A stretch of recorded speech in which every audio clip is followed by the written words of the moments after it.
নিয়ে আয়।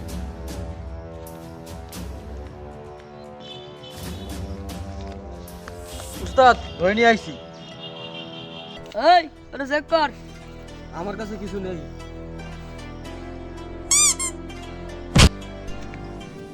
ছাড়েন ভাই ছাড়েন, আমার বাপ গরিব, আমার দাদা গরিব, আমার চৈদ্য গোষ্ঠী গরিব, ভাই আমাকে ছাড়েন।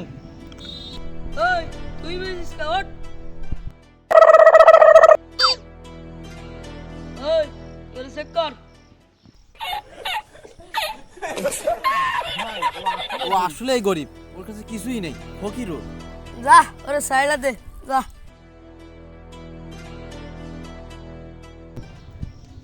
এই ওরে ডাক দে। হ্যাঁ, কেন উস্তাদ? ওর একটা বাল ছিঁড়ে নিতে হবে। উস্তাদ বালছি নিয়ে কি করবেন ওর? ওর একটা বাল ছিঁড়তে হবে, না হলে ও বাড়ি গিয়ে গল্প করবে যে আমার ডাকাতে ধরছিল, আমার একটা বালও ছিঁড়তে পারিনি। গোষ্ঠী মারছে। আর যাব না বেগুন তুলিতে, লো লো।